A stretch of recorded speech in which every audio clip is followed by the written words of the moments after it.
Olá pessoal, voltamos. Agora tudo ok. Já corrigimos os nossos problemas técnicos aqui. Me dá um ok novamente, Nisete, Dora, Marco Aurélio, que estavam por aí. O som tá ok, tá tudo bem. Só me dá um feedback para a gente poder iniciar, né? Pode utilizar, deixa eu ligar o outro.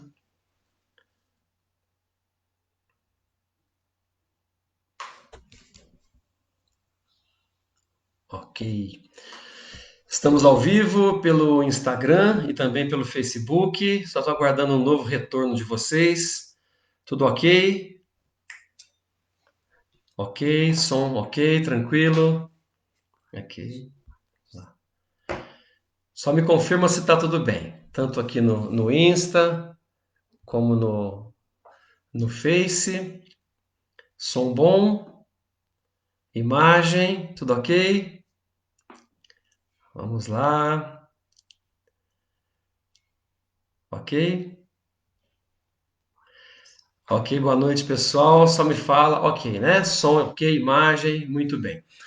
Primeiro, dizer boa noite para todo mundo que está nos assistindo, tanto no Instagram como no Facebook. Dizer que é uma alegria e, ao mesmo tempo, uma responsabilidade muito grande poder, né, ter essa oportunidade de levar até você uma partezinha do Evangelho de Jesus, hoje falando sobre o tema gratidão. E é um tema muito interessante, que nós vamos procurar abordar de uma forma bastante simples e procurar ser o mais didático possível, né? Quando nós falamos de gratidão, nós pensamos, mas o que é gratidão? Gratidão é poder dar graças, é poder falar, reconhecer alguma coisa que foi feito, que para nós, na nossa vida, ou aquilo que nós vamos fazer para alguém, um ato digno de gratidão. Antes de começarmos o nosso tema, vou pedir para a Camila chegar bem pertinho para ser ouvida tanto no Facebook como no Instagram e fazer a nossa prece de abertura. Nós convidamos você para elevar o pensamento e fazermos esse momento de reflexão. Então vamos elevar o pensamento até Deus e a espiritualidade maior, pedir para que eles nos abençoem e levem energias puras e positivas para todos os nossos lares, de todos aqueles que estão reunidos para ouvir mais uma palestra espírita. Que ao sairmos dessa palestra, nós mantenhamos um sentimento puro de gratidão em nossos corações, que nós tenhamos vontade de reconhecer tudo aquilo de lindo e de bom que acontece conosco todos os dias. Muito obrigada por essa oportunidade de estarmos aqui assistindo a essa palestra para aprendermos mais sobre o Evangelho e sobre essa doutrina espírita maravilhosa que nos guia todos os dias de nossas vidas. Que assim seja. Que assim seja. Obrigado, Camila, por essas palavras tão lindas, né? E nós nos sentimos gratos por termos uma filha assim, né? Tão focadinha, tão feliz. E nós começamos falando de gratidão exatamente com essa finalidade, com esse sentido, né? De nós agradecermos por tudo de maravilhoso que acontece na nossa vida. Então, para falar de gratidão, nós temos que, primeiro, fazer um convite para você que está nos assistindo nesse momento. Eu gostaria de pedir que você, nesse instante, que está nos assistindo, fechasse os seus olhos, imaginasse você escrevendo numa lousa, uma lousa branca, verde. Primeiro você vai escrever aquilo que você tem na sua vida e que você não gosta, aquilo que você acha que é problema na sua vida, aquilo que se nós fôssemos falar, você é grato por isso, você diria nem um pouco grato.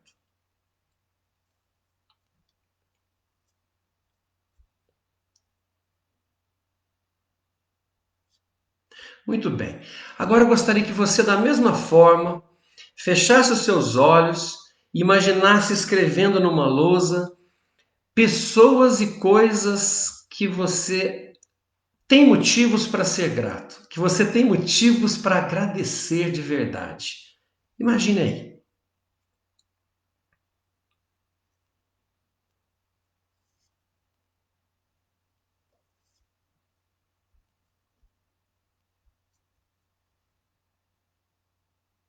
Muito bem. Eu tenho certeza, posso estar errado, que você, na primeira pergunta, você não deve ter tido muitas coisas para listar.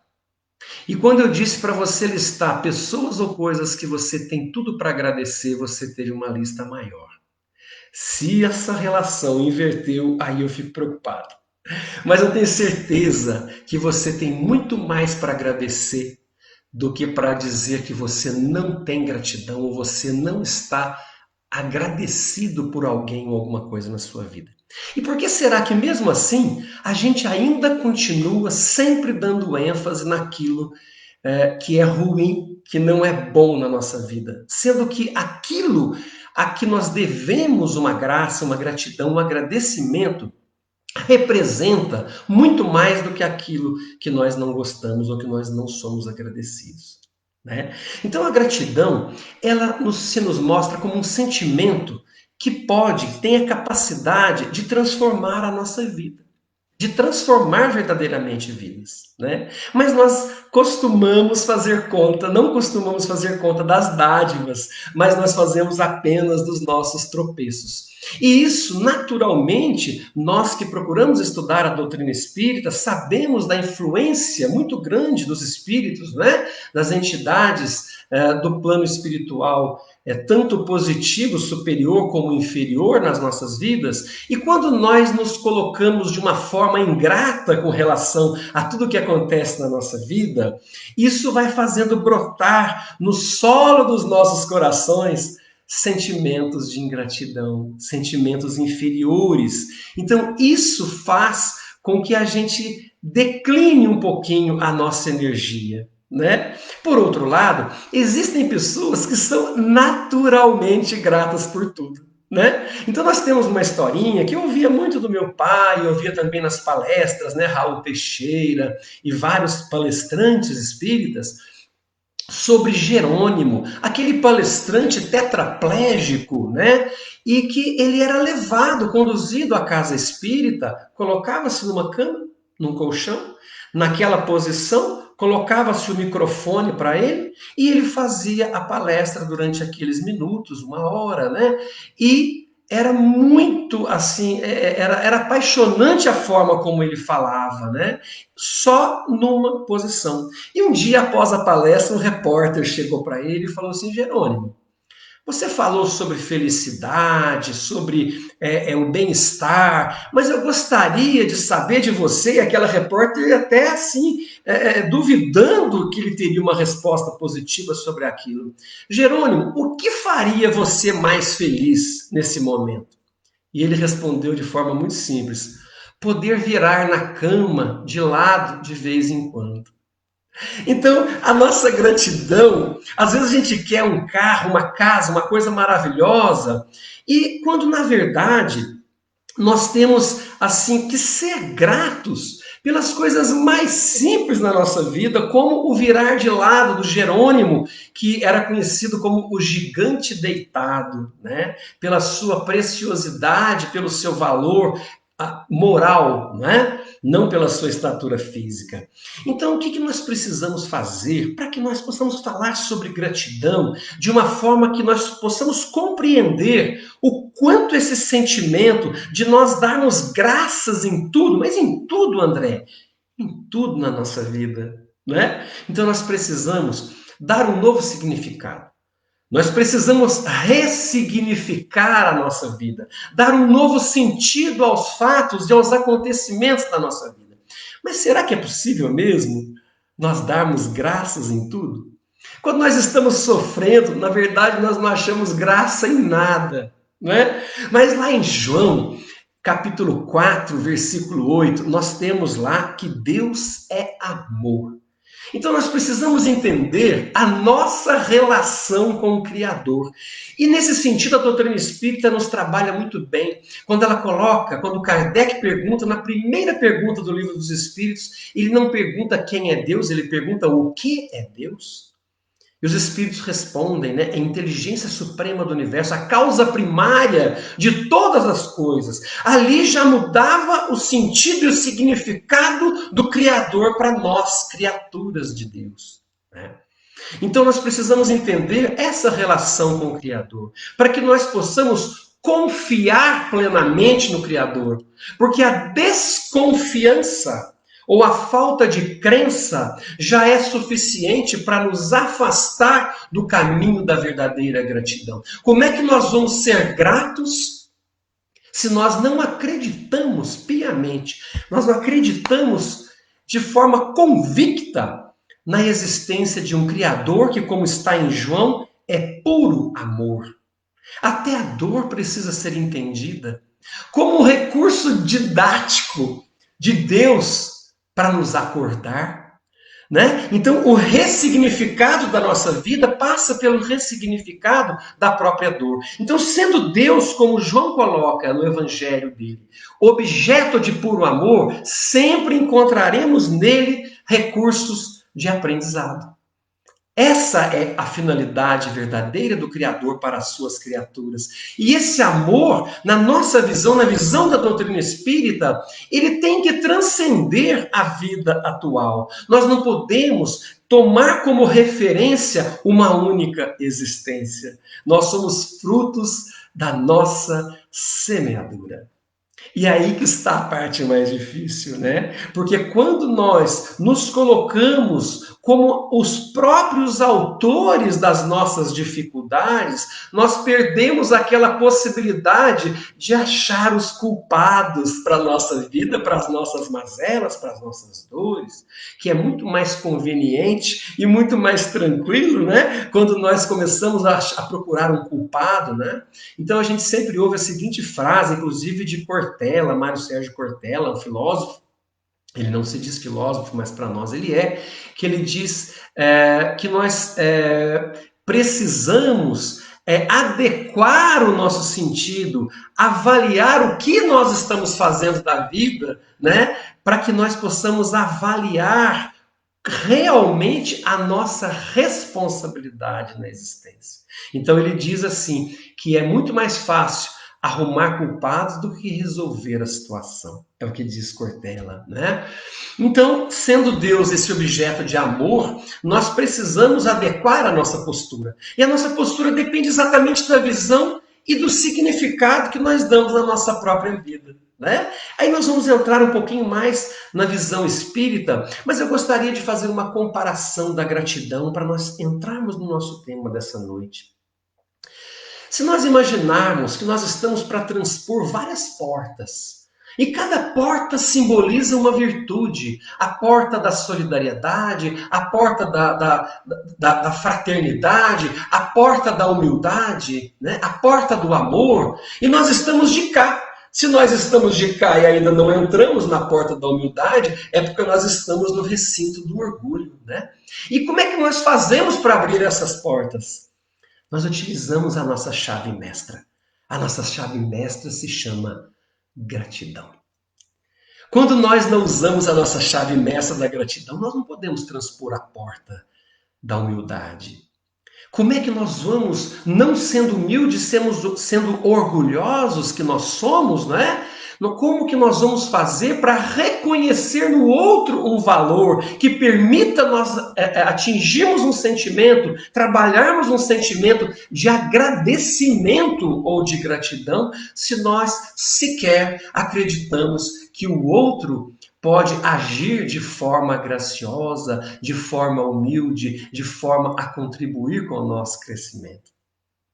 Olha que interessante.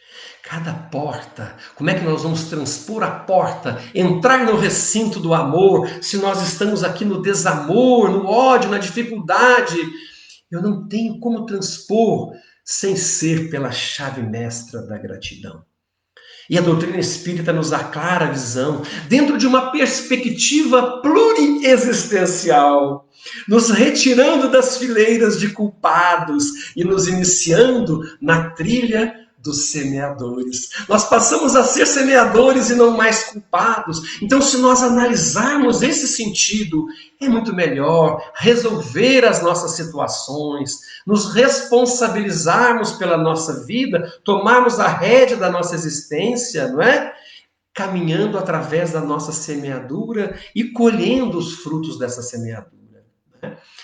E Sem essa visão multi-existencial da sucessão de vidas e de experiências, como é que nós analisaríamos, por exemplo, uma situação em que um jovem órfão, que é relatado numa obra de Richard Simonetti, ele perde num acidente de uma vez só a sua jovem esposa e as suas 2 filhas pequenas? Como nós podemos aceitar e compreender tal golpe do destino para uma jovem inocente, um jovem inocente que nada fez? Incontáveis situações como esta acontecem todos os dias. Não que o espírita consiga absorver situações como esta com uma facilidade danada, né? Às vezes fala, não, aquela pessoa, ela perdeu várias pessoas na família, mas ela não sentiu nada porque ela é espírita. E nós precisamos lembrar que, como espíritas cristãos, nós somos ainda seres humanos encarnados, vivenciando experiências como provas de Deus para nós e como expiações pela nossa semeadura, muitas vezes equivocada do passado. Né? Mas nós precisamos, como espíritas cristãos, dar o exemplo de compreensão e compreendermos o sentido do amor de Deus para com todos nós. Né? Então nós temos um costume, né, de sermos muito mimados. Quando nós não temos tudo nas nossas mãos, nós nos revoltamos e nos achamos muito infelizes, às vezes por tão pouco. Então a gente precisa recordar esse exemplo do Jerônimo, né? O tetraplégico que falava deitado, Jerônimo, Jerônimo. Qual seria para você nesse momento uma razão de extrema felicidade? Poder virar na minha cama um pouquinho de vez em quando, né? Então nós precisamos usar alguns exemplos das escrituras sagradas e nós vamos lá em Saulo, na estrada de Damasco, né? Porque Saulo, que depois passou a ser Paulo, era a pessoa ideal para Jesus propagar o cristianismo. Jesus viu um real valor, né, em Saulo. Se acaso alguém chegasse até nós, precisando de nós para uma tarefa, não faríamos nada sem ouvir cada detalhe daquela proposta e depois nós aprovaríamos ou não, né? Nós só assumimos algo na certeza. Nós não acreditamos em dádivas. Nós acreditamos nas dificuldades, mas dificilmente acreditamos em dádivas. Geralmente nós focamos no tropeço e na tragédia. Nós queremos sempre uma receitinha de bolo, né? De como dar o passo, cada passo. E na maioria das vezes nós não seguimos essa receita de bolo. Mas Jesus sabia que Saulo era uma pessoa proativa. Ele seguia até o fim quando ele acreditava em algo. E ele era uma pessoa interessante. Vamos imaginar que Jesus estava criando uma empresa, uma multinacional, que precisava ser propagada pelo mundo todo, né? Então ele precisava de um CEO, de um gerente. E ele viu em Saulo essa pessoa. Ele acreditava, ele era proativo, ele falava várias línguas, ele conhecia culturas, né? Então Jesus chega para Saulo, equivocado quanto à doutrina do Cristo, né? Jesus sabia disso, perseguidor dos cristãos, e deu-lhe uma missão. Saulo não entra num processo de culpa. Puxa vida, mestre, eu errei mesmo, o que eu faço, né? Cheio de mimimi, como a gente diz por aí. Ele não fez isso. Ele não entrou em processo de culpa. Ele simplesmente perguntou, Senhor, o que queres que eu faça? Ou seja, estou pronto para a missão. Jesus não deu receita de bolo, como a gente gosta. Ele não deu aquele roteirinho, né?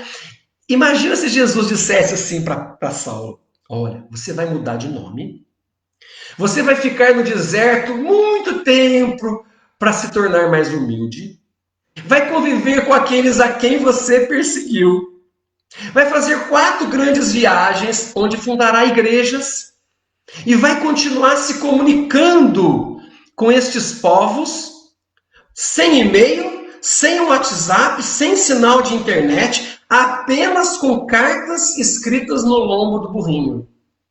E no final, Saulo, você vai a Roma e o imperador chamado Nero vai botar fogo na cidade e, para ficar bem no Ibope, ele vai culpar os cristãos. E como você estará lá e ele sabe que você é cristão, vai pedir que você seja decapitado. Beleza? Beleza nada. Saulo poderia dizer, olha, acho melhor continuar como Saulo mesmo, pois está tudo muito complicado para mim. Eu já recebi propostas melhores. Entrar na cidade cego. Ele faz. Ele toma a missão. Porque ele era agradecido por aquela oportunidade. Que muitas vezes nós não enxergamos na nossa vida. Está cheio de gente, cheio de situações. Deus falando através de tantas pessoas na nossa vida.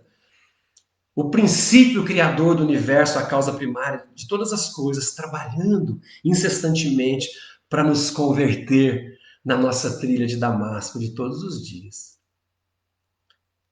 Cristo diz: confie em mim, age no bem. E Saulo começa a sua missão, mostrando competência, e a missão vai sendo moldada de acordo com a boa vontade de Saulo e com a competência que ele foi demonstrando, né?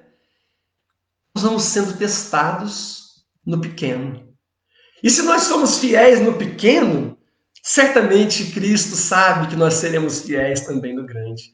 E em carta de Paulo aos Tessalonicenses, em tudo dai graças, diz lá, Paulo diz, porque esta é a vontade de Cristo Jesus para conosco, mostrando a tendência em tudo para o bem.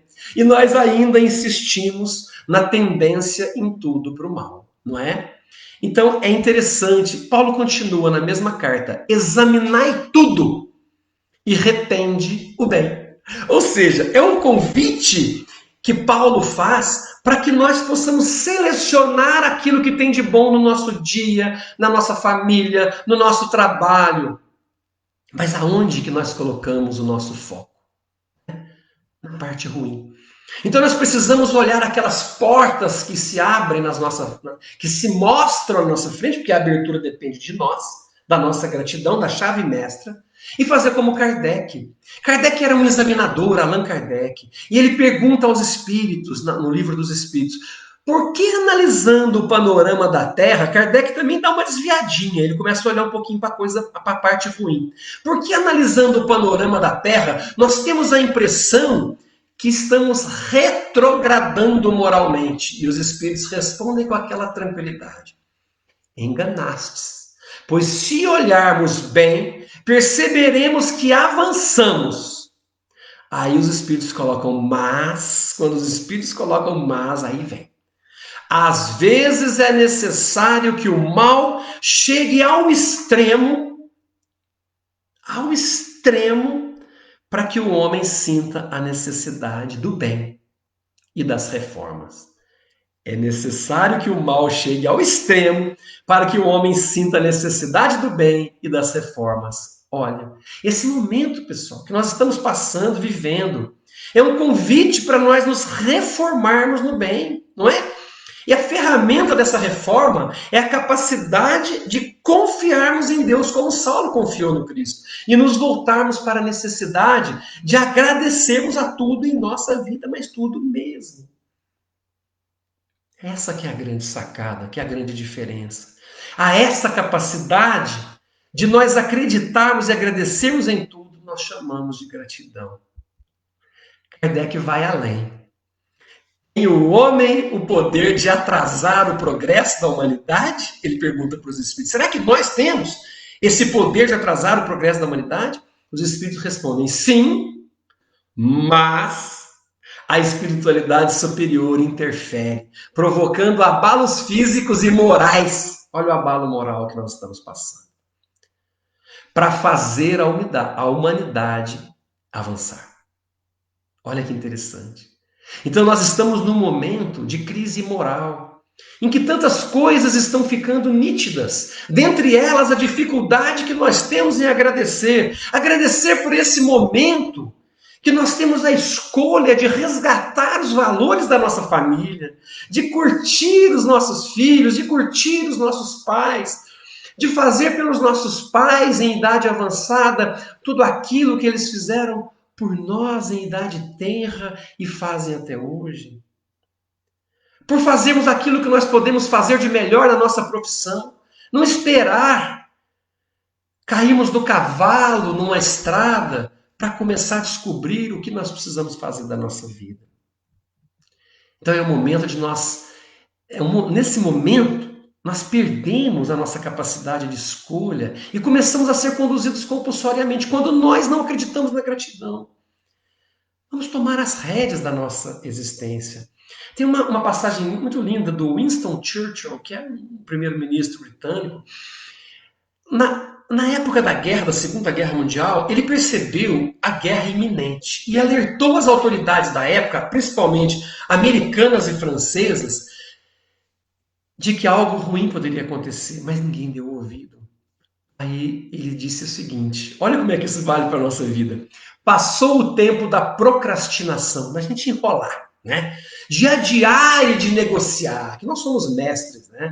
A partir de agora, nós entramos na era das consequências. Olha que interessante. Gente, todos nós temos esse hábito, né, de procrastinar. Nós conhecemos a doutrina espírita, o cristianismo, nós procuramos estudar, conhecemos as relações com as pessoas, mas nós temos dificuldade em sermos gratos por cada oportunidade que aparece na nossa vida. Nós podemos decidir, não é? Por agir amorosamente ou aguardar que o universo faça por nós, muitas vezes dolorosamente. Amorosamente, dolorosamente, não é? Então, às vezes fala, ele aprendeu por amor ou aprendeu pela dor. Mas isso passa por uma misericórdia tremenda do nosso Pai Celestial, de Deus por nós, até chegarmos nesse ponto, né? Então, nós precisamos exatamente compreender que o nosso maior desafio é sabermos amar e agradecer tudo e cada situação que aparece na nossa vida. Nós precisamos escolher as coisas boas, né? Dar aquele significado ao que parece problema, ressignificar e agradecer por tudo, né? Porque em essência só existe o bem. Temporariamente o mal é percebido como a ausência do bem. Temporariamente. A tendência do universo é sempre resgatar o bem. A tendência do universo, de todos aqueles que estão caminhando juntos, é exatamente atingir a perfeição. E qual é a minha escolha? Vamos escolher as boas memórias para levar para casa, né? Nós temos tantas coisas boas e aí de repente no dia a dia nós nos deparamos com uma situação, nós interiorizamos aquele problema, carregamos o problema para casa, dormimos com o problema, acordamos com o problema e depois nós falamos: puxa vida, não entendo por que a minha vida é um problema. É uma relação de identidade. Nós precisamos escolher as boas pessoas e pensar nelas, associadas aos melhores momentos da nossa vida. Vamos aprender a criar links de felicidade, a criar links de gratidão, para sermos gratos realmente. Seja grato pela existência dessas pessoas na sua vida. É o que nós precisamos fazer, né? Tem tanta gente boa.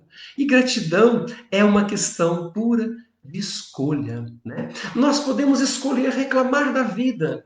Reclamar da vida, olha, eu realmente, a minha vida é um problema. Reclamar da vida e reclamar dos hospitais. Mas eu posso escolher ir aos hospitais, cantar a vida para aqueles cuja vida parece escapar por entre os dedos. É uma questão de escolha. Eu posso escolher amaldiçoar o vírus que me tranca em casa, mas eu posso escolher por fazer da minha casa o laboratório perfeito para combater o vírus do ódio, da descrença e da desordem familiar.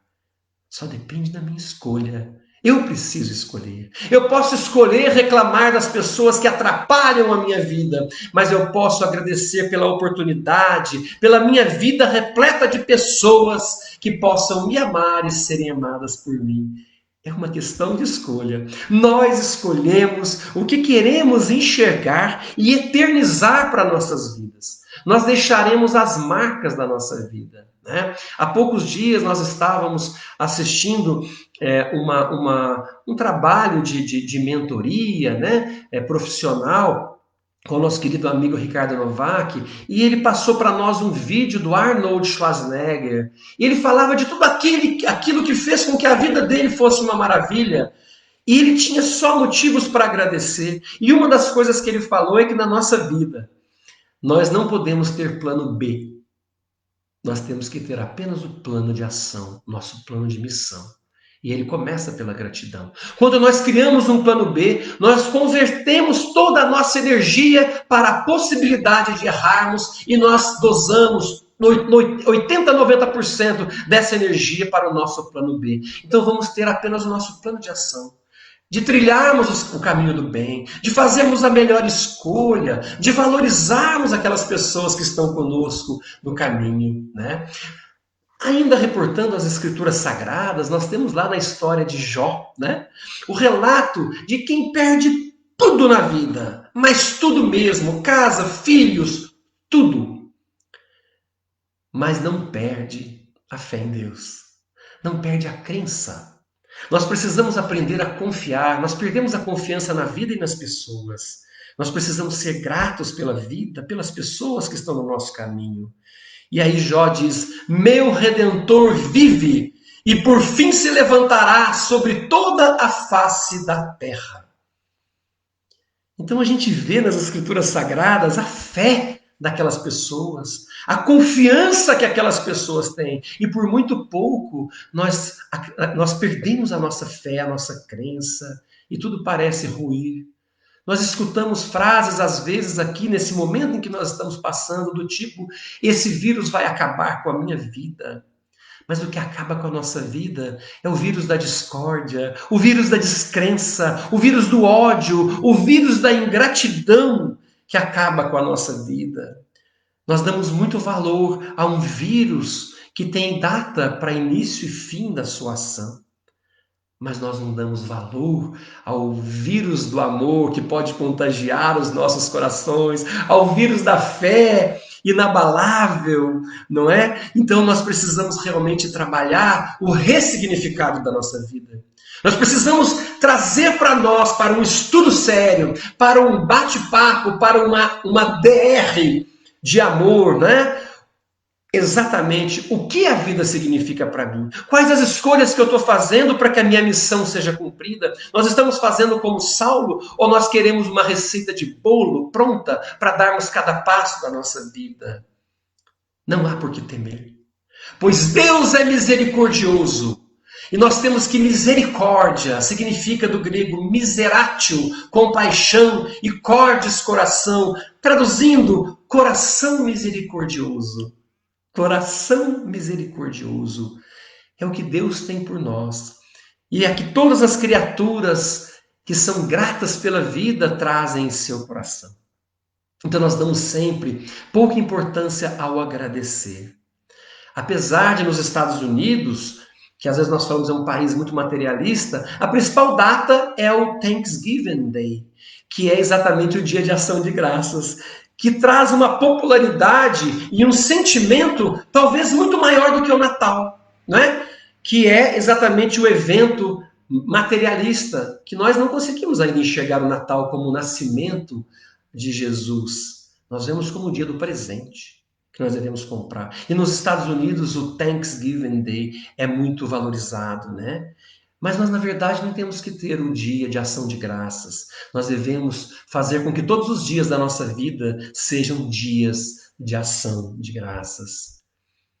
Aquilo que para as pessoas infelizes é algo normal, não digno de se agradecer, para as pessoas felizes é motivo de gratidão. As pessoas que se dizem ou que se fazem infelizes não percebem em tudo motivo para dar graças. E aí nós temos, né? Nós vamos interpretar aqui uma passagem do Evangelho que às vezes é uma moral estranha, nós achamos meio diferente, né? Que diz assim: aquele que muito tem, aquele que muito tem, para aquele que muito tem, muito será dado. Mas tudo será tirado daquele que nada tem. Nós falamos, meu Deus, como é que se dá muito àquele que tem e se tira aquele que não tem? Aquele que muito tem, entre parênteses, gratidão, muito será dado. Mas tudo será tirado daquele que nada tem de gratidão. Aquele que agradece, ele é merecedor de muito. Ele receberá mais. Aquele que não agradece, que não tem gratidão, que nada tem, tudo lhe será tirado. Então é muito interessante a gente avaliar isso, né? Então o segredo da nossa vida é a gratidão, que realmente pode transformar as nossas vidas, esse sentimento. Deus não atende, eu acho muito interessante isso, caprichos e nem desejos. Deus, gente, não é o gênio da lâmpada. Deus atende necessidades, né? Quando fala assim, olha, quem que pode atender os nossos caprichos e desejos e fazer todas as nossas vontades? Nós somos Deus. Não, isso é o gênio da lâmpada, Aladim, né? É o gênio do Aladim. Mas quem atende necessidades, esse sim é Deus. Então, ao invés de pedintes, nós precisamos nos converter. Tal qual Saulo na estrada de Damasco, quando cai do seu cavalo diante daquela luz frondosa. Nós precisamos nos converter de pedintes em colaboradores da obra de Jesus. Nós precisamos pedir a Deus que nos ilumine e Ele nos iluminará sempre. Para que nós possamos trabalhar essa conversão de pedintes em colaboradores. A nossa cura, ela vem quando nós, mesmo internados no hospital da vida, doentes que somos, nós nos colocamos em condições de ajudar fraternalmente o paciente da cama ao lado do mesmo hospital. Essa é a diferença. Nós estamos doentes do espírito, mas nós temos muitas formas de trabalharmos essa doença. Uma delas é reconhecendo a nossa doença, mesmo sabendo das nossas dificuldades de caminhar, nós possamos encontrar do nada ou do espírito nosso condições de ajudar fraternalmente pessoas que estão na mesma situação, adoecidos também, na cama ao lado. Nosso remédio, portanto, é a fraternidade. E eu gostaria de passar aqui para nós encerrarmos uma pequena parte do Poema da Gratidão de Amélia Rodrigues, através de Edivaldo Pereira Franco. Um pedacinho para que nós possamos refletir e concluir a nossa fala deste atendimento fraterno do Centro Espírita Eurípides Barçanufo da nossa querida cidade de Moçambique.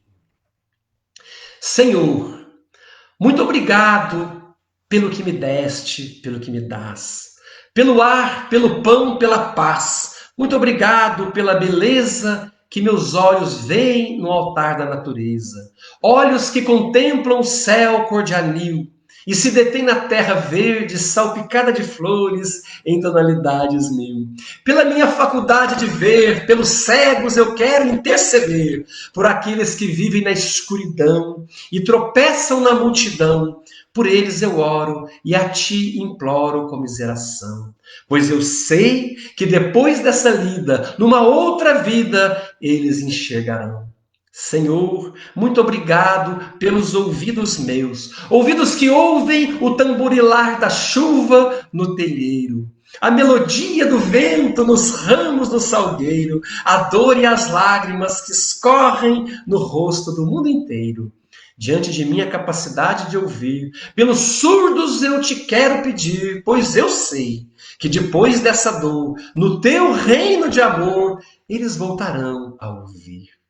Que Jesus possa nos abençoar nessa noite, que possamos refletir nesse momento, de forma a percebermos que a única possibilidade da nossa vida para que nós possamos nos converter em espíritos melhores a cada dia, nós possamos agradecer a Jesus, nosso Pai.